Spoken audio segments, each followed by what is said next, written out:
जाति से बाहर। माताजी की आज्ञा और आशीर्वाद लेकर और पत्नी की गोद में कुछ महीनों का बालक छोड़कर मैं उमंगों के साथ बंबई पहुंच तो गया, पर वहां मित्रों ने भाई को बताया कि जून जुलाई में हिंद महासागर में तूफान आते हैं और मेरी यह पहली ही समुद्री यात्रा है, इसलिए मुझे दिवाली के बाद यानी नवंबर में रवाना करना चाहिए।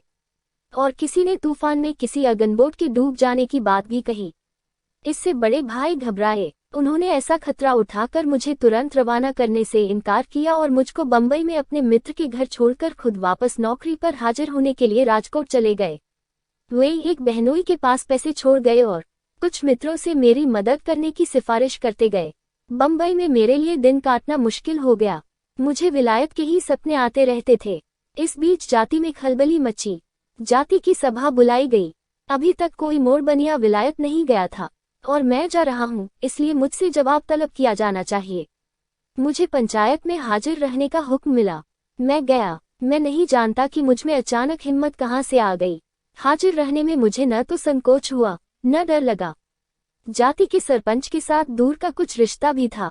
पिताजी के साथ उनका संबंध अच्छा था। उन्होंने मुझसे कहा, जाति का ख्याल है कि तूने विलायत जाने का जो विचार किया है वह ठीक नहीं है। हमारे धर्म में समुद्र पार करने की मनाही है। इस पर यह भी सुना जाता है कि वहाँ धर्म की रक्षा नहीं हो पाती।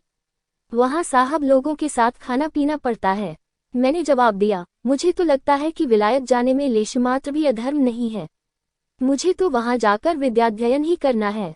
फिर जिन बातों का आपको डर है, उनसे दूर रहने की प्रतिज्ञा मैंने अपनी माताजी के सम्मुख की है, इसलिए मैं उनसे दूर रह सकूंगा। सरपंच बोले, पर हम तुझसे कहते हैं कि वहाँ धर्म की रक्षा हो ही नहीं सकती। तू जानता है कि तेरे पिताजी के साथ मेरा कैसा संबंध था। तुझे मेरी बात माननी चाहिए। मैंने जवाब में कहा, आपके साथ के संबंध को मैं जानता हूँ। आप पिता के समान हैं, पर इस बारे में मैं लाचार हूँ। विलायत जाने का अपना निश्चय मैं बदल नहीं सकता। जो विद्वान ब्राह्मण मेरे पिताजी के मित्र और सलाहकार हैं, वे मानते हैं कि मेरे विलायत जाने में कोई दोष नहीं है। मुझे अपनी माताजी और अपने भाई की अनुमति भी मिल चुकी है। तारांकन पर तू जाति का हुक्म नहीं मानेगा। मैं लाचार हूँ। मेरा ख्याल है कि इसमें जाति को दखल नहीं देना चाहिए। इस जवाब से सरपंच गुस्सा हुए। मुझे 2-4 बातें सुनाई। मैं स्वस्थ बैठा रहा। सरपंच ने आदेश दिया, ये लड़का आज से जातिच्युत माना जाएगा।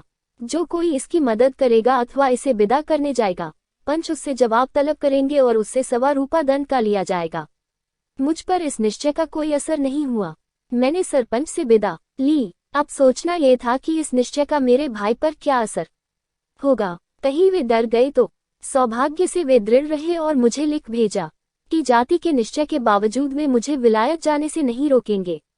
इस घटना के बाद मैं अधिक बेचैन हो गया। भाई पर दबाव पड़ा तो क्या होगा, दूसरा कोई विघ्न आ गया तो।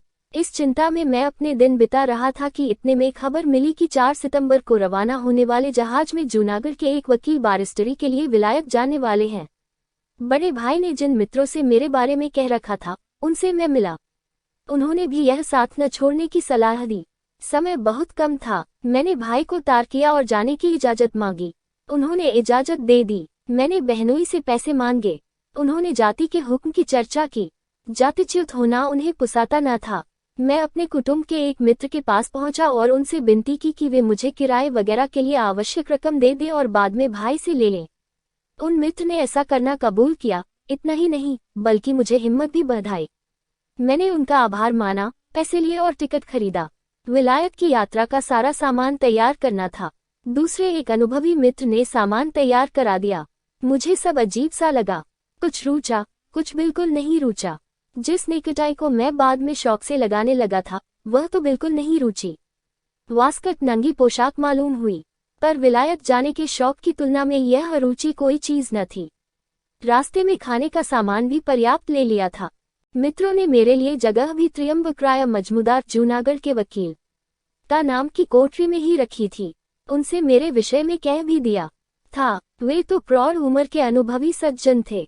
मैं दुनिया के अनुभव से 18 साल का नौजवान था। मजमूदार ने मित्रों से कहा, आप इसकी फिक्र न करें।